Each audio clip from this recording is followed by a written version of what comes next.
a platicarles un poco sobre esta conferencia que me pidieron que habláramos para ustedes. Yo tengo, como decía la maestra, dos líneas de investigación. Por un lado, tenemos la línea de investigación sobre la ideación suicida en jóvenes y por otro lado, para compensar un poco esta parte oscura, esta parte triste que es el suicidio y la muerte en jóvenes, tenemos la investigación que estamos haciendo sobre psicología positiva.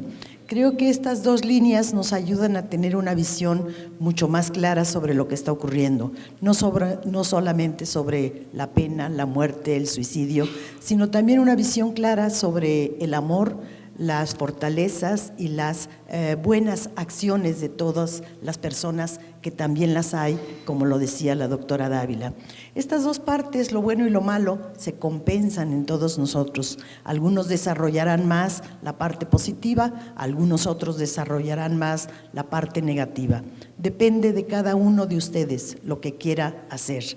Les va a costar trabajo lograr sus metas, pero indudablemente es un esfuerzo que todos tenemos que hacer de toda la vida. No se vale que cuando terminen la carrera digan yo ya acabé y hasta aquí me quedo. Siempre hay algo que descubrir, siempre hay algo que nos inquieta, siempre hay algo que tenemos la obligación de dilucidar, de saber. Bueno, se llama calidad de vida y gestión de emociones esta conferencia. ¿Pero qué es calidad de vida? Vemos la primera, por favor. Quiero comentarles, antes de ver qué es la calidad de vida, cómo la psicología, para abrirse paso como ciencia, tuvo que luchar mucho también como un enfoque particular para saber quiénes somos las personas. Empezamos muy vinculados a la medicina y muy vinculados al cuerpo. ¿Por qué? Porque empezamos a utilizar los métodos de las ciencias físicas para poder validarnos como ciencia. Entonces, a la psicología le costó mucho trabajo abrirse paso, porque desde siempre, desde la época de Aristóteles, se sabía la palabra misma. Psicología quiere decir el estudio o tratado de la mente, del espíritu, de algo que no se ve. Entonces, ¿cómo validar ese estudio de algo que no se ve, de algo que no se puede tocar, de algo que no se puede ni siquiera cuantificar? Entonces, empezamos con los métodos de la física, pero ¿cómo medir las emociones? ¿Cómo medir la mente? ¿Cómo medir el espíritu? ¿Cómo medir todo aquello que era parte de lo que estaba estudiando la psicología? Entonces nos costó históricamente mucho trabajo abrir el espacio para que la psicología se convirtiera en ciencia. Y fue aproximadamente en el siglo XIX, 1870 y tantos, que se abre el primer laboratorio de psicología científico, pero estaba, insisto, vinculado a la física. Se medía aquellas cuestiones que tenían que ver con la percepción humana. Vemos la que sigue, por favor. La psicología entonces tuvo que pasar por muchos años de investigación y de estudio, empezando por las cuestiones físicas, de qué era lo que veíamos y cómo lo interpretábamos, hasta llegar a un estudio mucho más riguroso sobre la mente, el espíritu y demás. Pero fíjense, la psicología ha hecho grandes descubrimientos y grandes contribuciones al bienestar humano. Por ejemplo, hay estudios muy interesantes sobre las fobias y cómo se puede quitar una fobia. Levanten la mano quienes le tienen fobia a las cucarachas. ¿Quién tiene fobia a las cucarachas? Ay, sí, ninguno, ¿no? Miren, nada más uno. ¿Quién tiene miedo o fobia a las ratas y ratones? ¿Quién tiene miedo de los animalillos que vuelan y que se te pueden parar en la cabeza? ¿Quién le tiene miedo a las arañas? Ay, a las arañas sí le tienen miedo bastantes. Depende de qué arañas, porque hay arañas de todo tipo. Bueno, entonces la psicología ha colaborado mucho para desarticular estos traumas, para ayudar a las personas a vivir de mejor manera. Es grandes contribuciones, porque antes no se sabía qué hacer cuando una persona tenía, por ejemplo, un duelo por muerte. O sea, se murió su padre y la persona caía en una depresión grave. Ahora se sabe que no solamente con pastillas o químicos se puede curar una depresión, sino a través de un tratamiento psicológico podemos llegar a vivir mejor. Cuando una persona se separa, cuando una persona pierde algo muy querido, también cae en un estado depresivo en muchas ocasiones, en otras puede salir por sí mismo, pero todo esto son contribuciones de la psicología que implican ayudar a que las personas vivan mejor. La psicología está en todas partes, está en la escuela para enseñar a los maestros a dar mejores clases, a los alumnos para aprender mejor las materias que reciben. Está en los hospitales para ayudar a controlar las enfermedades, que muchas veces la contribución mental es tan importante, el pensar que la persona puede curarse, es muy importante para la persona. Quien piensa que no va a salir de esa enfermedad, es mucho más probable que tenga más problemas para curarse que quien es optimista y piensa que va a salir adelante de la enfermedad. Entonces, fíjense, otra parte muy importante es que a partir de 1999, o sea, no hace ni siquiera 20 años, que Martin Seligman, presidente en ese entonces de la APA, que es la Organización de Psicólogos Americanos, y que creo que muchos psicólogos lo conocían por sus estudios sobre el desamparo aprendido, cómo las personas, incluso como los animales, porque los estudios se hicieron en animales, como un animal que aprende, que haga lo que haga, no puede salir de las condiciones terribles en las que se encuentra, acaba muriendo con una úlcera gástrica o acaba muriendo con una enfermedad cardíaca. Los animales, pues lo mismo ocurre con las personas. El desamparo aprendido o la desesperanza aprendida es algo de lo que tú ya hablabas, cómo nos vamos acostumbrando a lo malo y acabamos sin la capacidad para luchar, para conseguir lo que queremos. Ese se llama desamparo aprendido. Eso fue lo que hizo Martin Seligman, pero un día tuvo una reflexión muy importante y esa reflexión se la hizo su hija de 4 años le dijo, él estaba arreglando el jardín y la hija se acercó a ver qué era lo que estaba haciendo el papá, se le ocurrió sentarse y el papá se enojó muchísimo porque se había sentado encima de las violetas que iba a sembrar. Martin Seligman se puso muy enojado y regañó a la hija. Y la hija le dijo lo siguiente: papá, ¿cómo va a ser posible que tú, que eres grande, no hayas dejado de enojarte cuando yo, que tengo 4 años, dejé de chuparme el dedo y de tomar leche en mamila? O sea, él se quedó como pasmado un poco de esta reflexión que le estaba haciendo su hija de 4 años y dijo, ciertamente, ¿por qué yo sigo siendo un berrinchudo, un enojón? No vale la pena estarme enojando con mi hija de 4 años. Y eso le dio la oportunidad de ver que existía una parte positiva en todos los seres humanos. Si somos enojones, si somos depresivos, si somos pesimistas, no tenemos por qué seguir siendo así. Y junto con Csikszentmihalyi, que fue el otro investigador que entre los dos hicieron esta parte de la psicología que ahora conocemos como psicología positiva, que es el estudio de las fortalezas y las bondades humanas, empezó a coincidir estas investigaciones alrededor del año 2000. O sea, no ha llegado ni siquiera a 20 años las investigaciones y estamos haciendo cosas maravillosas a través de la psicología positiva. Aquí en Iztacala tenemos el primer diplomado en psicología positiva. Yo espero que, como lo hicimos en la maestría de terapia familiar sistémica, en algún momento sea también una maestría y un posgrado los estudios en psicología positiva. Vamos adelante, por favor. Bueno, en este contexto surgió la psicología positiva, que estudia las fortalezas y las virtudes humanas. En el nivel individual, la psicología positiva indaga rasgos tales como la capacidad para el amor. Fíjense qué interesante, saber que hay personas que les cuesta mucho trabajo amar al prójimo. Hay otras que se les da de manera muy fácil. ¿Por qué esta diferencia? Estudia la vocación, el bienestar, las habilidades interpersonales, la sensibilidad estética, la perseverancia. Esto es tan importante porque la gente que va a destacar entre ustedes son no aquellos inteligentes como se pensaba antes, que las personas inteligentes iban a llegar a ser presidentes de la República. Bueno, lo hemos constatado que esto no ocurre, ¿verdad? Pero lo que sí sabemos es que la perseverancia es una cualidad enorme para la gente que quiere conseguir objetivos. Entonces, si ustedes son perseverantes, es como la gotita de agua que cae sobre la roca y acaba haciendo un hoyo en la roca tan dura y a diferencia de la gota de agua. La originalidad, el perdón, el talento, la espiritualidad, el valor, la creatividad y la sabiduría. Todo esto que no se había estudiado y que sin embargo son cualidades y fortalezas de todos los seres humanos. Veamos la que sigue. Bueno, ¿qué es el bienestar entonces? Hasta hace muy poco tiempo, la Organización Mundial de la Salud pensaba que salud era solamente lo físico. Si una persona no tenía una enfermedad, pues entonces era sana, estaba saludable. Pero ahora se han incorporado también estas investigaciones de la psicología positiva diciendo que salud también incluye lo mental. Y fíjense, les voy a leer lo que dice la Organización Mundial de la Salud.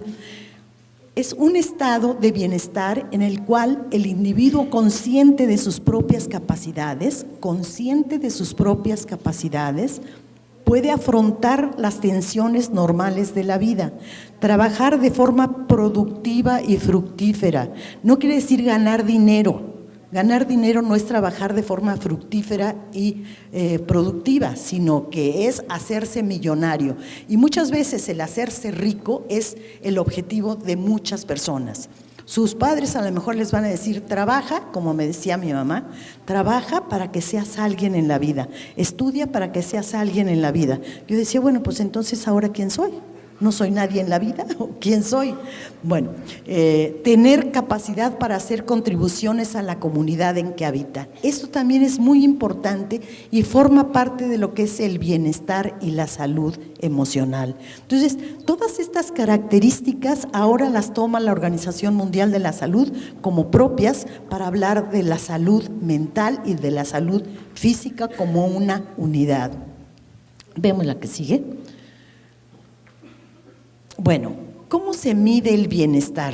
Esta investigadora desde los años 80 nos dio una cantidad de líneas o de áreas donde podemos medir el bienestar y ella habla de la autoaceptación. Lo primero que nada, tenemos que pensar si nosotros nos criticamos tanto a nosotros mismos que no podemos hacer nada. No tenemos seguridad, no tenemos capacidad de mando, no tenemos capacidad directiva porque no somos como muy aceptantes de nuestra propia individualidad. La segunda, relaciones positivas. ¿Qué tanto estoy peleado con el mundo? ¿Qué tanto estoy peleada con mi madre? ¿Qué tanto estoy peleada con la familia? ¿Qué tanto me peleo con los vecinos, con mis amigos, con la escuela, con los profesores? ¿Qué tanto manejo la capacidad para relacionarme con otros de manera positiva? Otro punto es la autonomía. Fíjense, una investigación muy interesante es regalarles a una parte del pabellón de ancianos en Estados Unidos un cachorro para cuidar, un perrito, ¿sí? Y se las daban a dos personas que vivían juntas en un mismo habitación. Las personas a las que se les regaló un perrito para cuidar vivieron más y se enfermaron menos que las personas que estaban en condiciones de observación nada más y no se les dio ningún animal a cuidar. Esta es, digamos, la autonomía y el control del entorno. Aquellas personas que se sintieron autónomas porque tenían un animal al cual cuidar y que además tenían control de este entorno, es decir, del animalito o del cachorro, vivieron más y mejor que las que no tenían gran ocupación que hacer porque eran ancianos. El control del entorno nos da una buena capacidad para sentirnos felices y sentir bienestar. Y el sentido de vida, ya lo decía Viktor Frankl, uno de los autores de la psicología humanista, cómo él vivió en la Segunda Guerra Mundial en un campo de concentración y tenía un objetivo en la vida, tenía su vida sentido, de manera que muchos de sus compañeros que estaban en el mismo campo de reclusión murieron por las condiciones terribles en las que los tenían los alemanes y él, siendo judío y estando en un campo de concentración, logró sobrevivir gracias a que tenía un sentido de vida. Dijo, cuando yo salga de aquí, porque voy a salir de aquí y voy a estar vivo, voy a escribir todo lo que he vivido aquí. Su sentido de vida lo mantuvo vivo en las peores condiciones. Eso quiere decir que cuando tenemos algo por lo que vamos a vivir mejor que si no tuviéramos sentido de vida y crecimiento personal. ¿Se puede evaluar el crecimiento personal? Sí, se puede evaluar y podemos ver qué tanto las personas trabajan para conseguir un objetivo de vida y cumplirlo, y con ello van creciendo a nivel personal. ¿Vemos la que sigue? Cada una de estas forman parte del bienestar psicológico: la autoaceptación, las relaciones positivas, crecimiento personal, el propósito de vida, el control del entorno y la autonomía. Todas estas vamos a ir hablando poco a poco de cada una de ellas para que ustedes puedan autoevaluarse, a ver qué tanto están en bienestar. Vamos con la primera, por favor.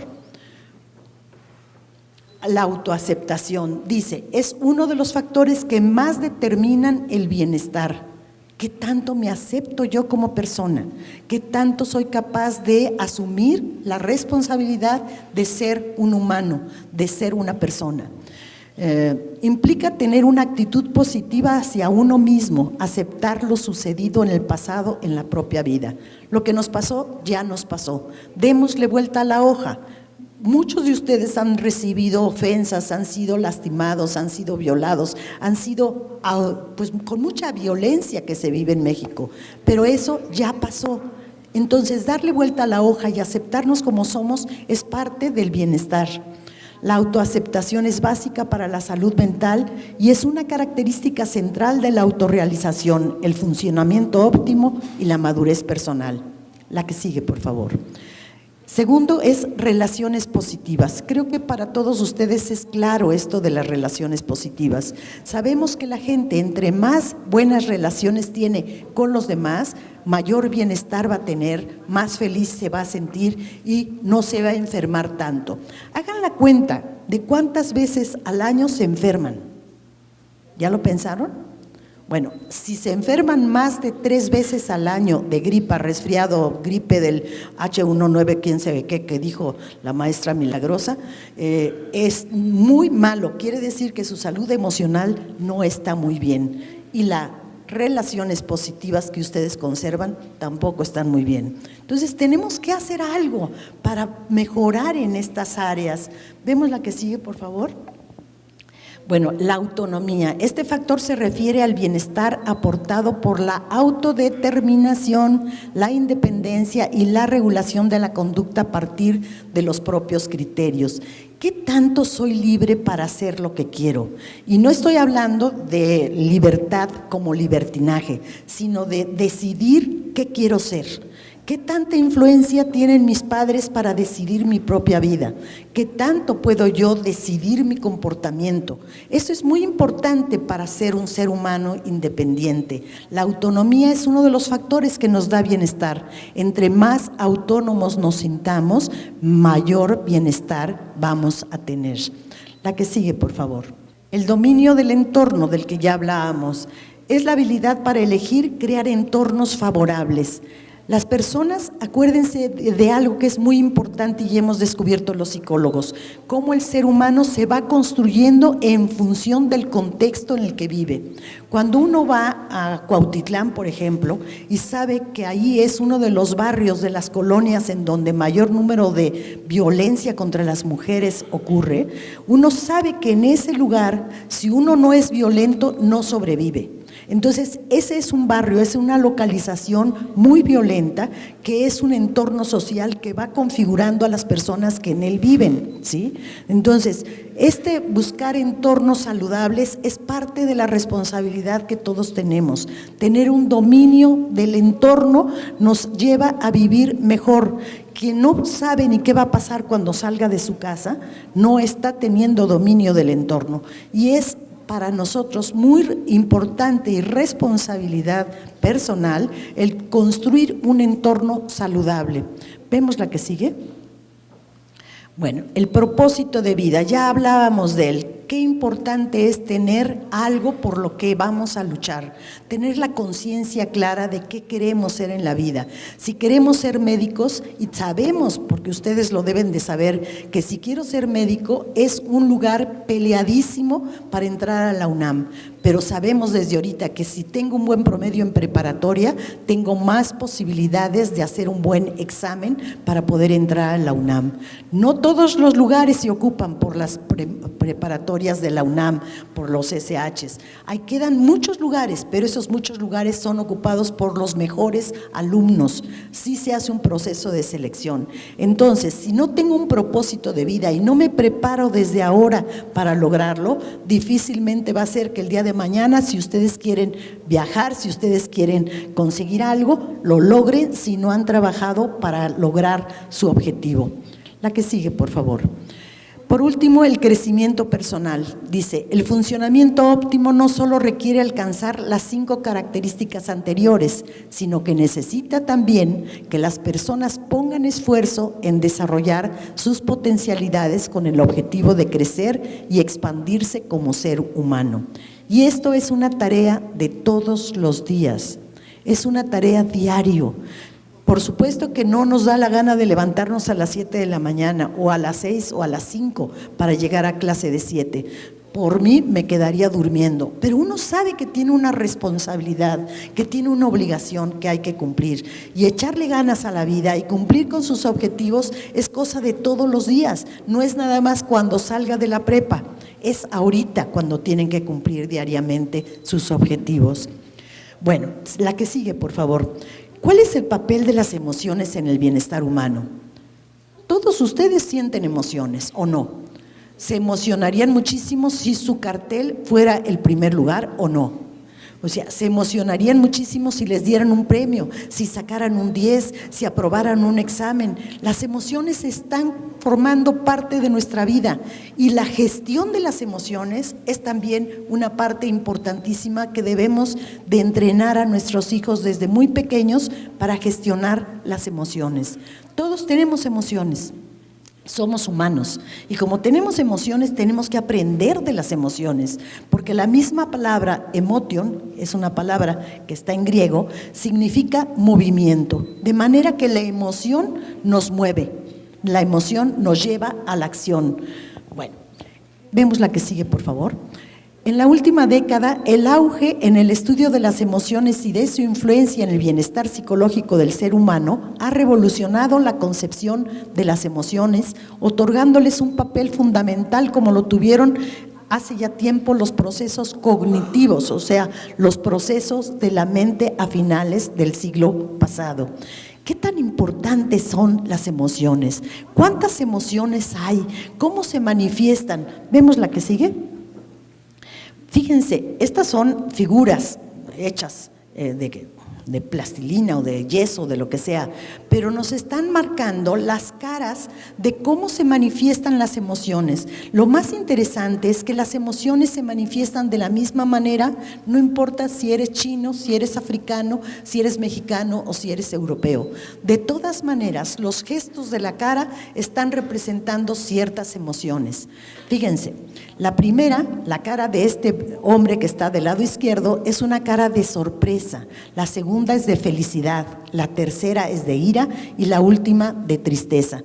Fácilmente, si yo les preguntara qué emoción está teniendo el tercer personaje, ustedes podrían decirlo, o el cuarto, porque las emociones son universales, no tiene que ver con la raza, no tiene que ver con el lugar, no tiene que ver con nada, son humanas. Y si esto es así, ¿por qué no habíamos estudiado las emociones? Y lo más importante es saber que cada una de las emociones nos provoca cierta descarga de hormonas en nuestro organismo. Y esas hormonas y esas descargas de cosas que no vemos, pero que ocurren dentro de nosotros, va generando cambios a nivel fisiológico en el cerebro. De modo tal que ahora sabemos que la gente que piensa positivo va a vivir más y mejor que la gente que piensa negativo. Fíjense qué interesante.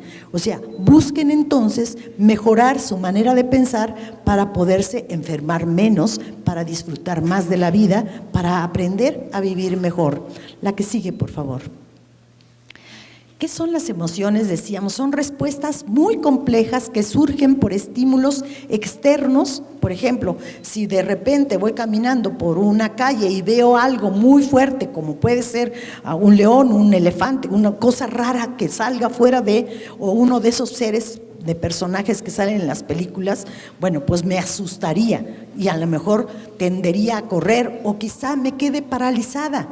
Esas son efecto de las emociones. La emoción de susto o de miedo nos provoca reacciones en el cuerpo que son, ahora sí que son naturales, humanas, ¿sí? Fíjense lo que dice: cuando se toma conciencia de la emoción, podemos reflexionar en ella, hacemos que la emoción pueda terminar. ¿Por qué estoy tan enojada? Cuando yo me pregunto eso, puedo gestionar mi emoción, simplemente al preguntarme por qué estoy triste, por qué estoy enojada o por qué estoy portándome como me porto. Pero si no reflexionamos en por qué me siento como me siento, vamos a seguir sintiéndonos de la manera que no nos gusta sentirnos. ¿Vemos la que sigue? Las emociones que le hemos llamado emociones positivas.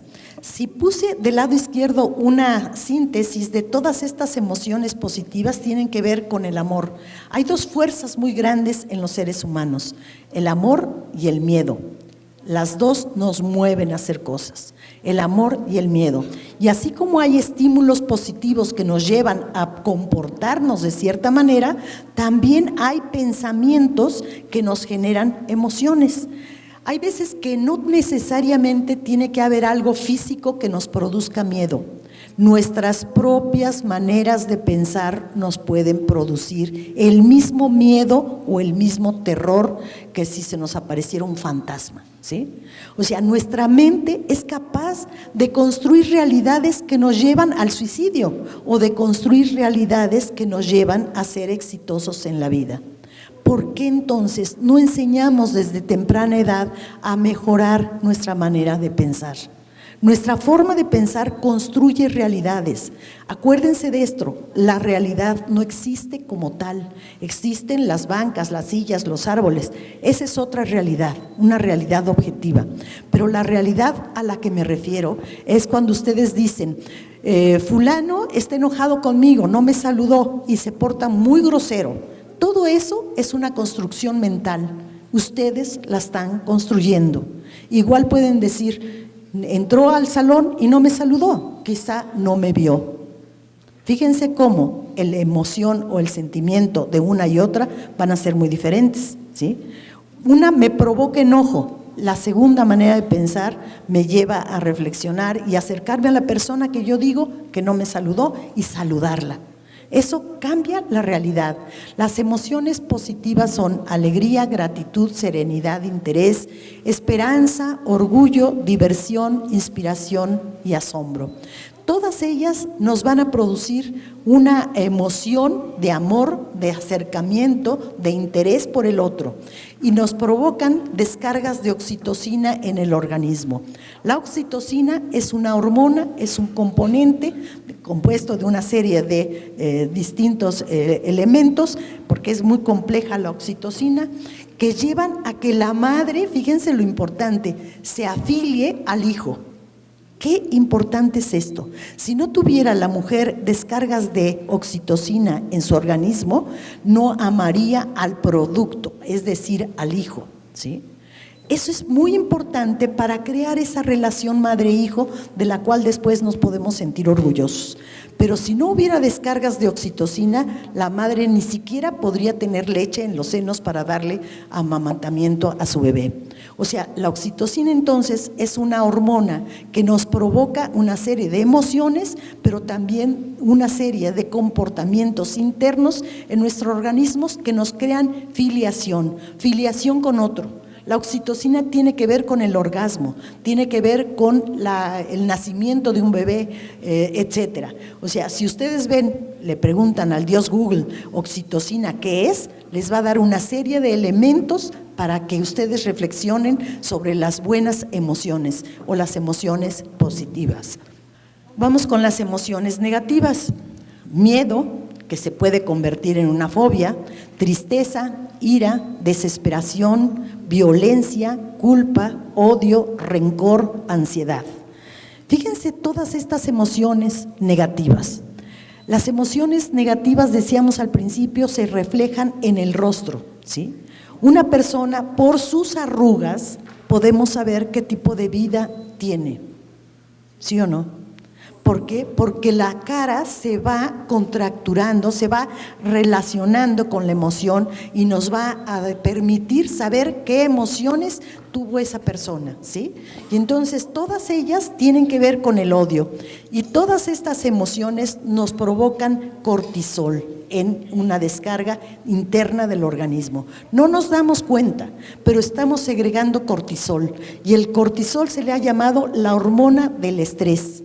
Las personas sumamente estresadas, las personas que están llenas de miedo, llenas de rencor, de odio, etcétera, están segregando continuamente cortisol en la sangre. Y el cortisol lo que nos hace es acorta la vida de las personas. Viven menos y viven peor. Entonces, ¿por qué no buscar tener buenas relaciones? ¿Por qué no buscar tener emociones positivas en vez de emociones negativas? Y si tenemos emociones negativas porque somos humanos, reflexionemos en ellas para que entonces estas emociones podamos acortarlas a voluntad. ¿Vemos la que sigue? Ya estamos terminando, ¿eh? ¿Qué nos dice Bárbara Fredrickson, una investigadora muy importante de psicología positiva? Fíjense en esa gráfica me gustaría que ustedes la aprendieran y que se la llevaran escrita aquí en la mente, para que se dieran cuenta que solamente el 40% de lo que ustedes son es heredable o es heredado. Para que no le echen la culpa después a sus papás, pues yo soy igual que tú, igual de violento, igual de enojón. No, señor, usted puede cambiar, ¿sí? Puede tener genes, efectivamente, genes de los padres, y por eso nos habla de un 50% que es la herencia biológica. Pero fíjense otra cosa muy importante para el bienestar. Solamente un 10% es la eventualidad. Me saqué el primer lugar en la investigación y me dieron un premio. Me va a durar, ¿saben cuánto dura una emoción positiva? ¿Cuánto nos dura el amor? ¿Cuánto nos dura la tristeza? ¿Cuánto nos dura como emoción? No más de 3 meses, ¿sí? Qué pena para los que creen estar enamorados, ¿sí? Qué pena para los que creen odiar al profesor que los reprobó, porque ningún profesor reprueba, se reprueban ustedes solitos, ¿sí? Bueno, y tenemos un 40%, que eso es lo importante, de posibilidades para actuar, 40% que tenemos la responsabilidad de vivir bien y mejor. Ese 40% es el que está en sus manos. No culpen a nadie de lo que les pasa. Ustedes son responsables de lo que van a tener. Decía su compañero Roberto hace un rato, somos responsables de nuestro futuro. No somos el futuro de México. Ahorita trabajemos por el presente, trabajemos por el hoy y ahora. Vienen elecciones, pónganse listos, ustedes ya pueden votar. No escojan al que les da una tarjeta Monex para irse a comprar cositas. Por favor, piensen que son 6 años o 4 años de un mal gobierno. Piensen antes de actuar, y antes de actuar pensando podemos reflexionar para cortar o alargar la emoción que tenemos. Bueno, esta creo que es la última, nos vamos a la última. Bueno, muchísimas gracias por su asistencia. Muchas gracias a todos.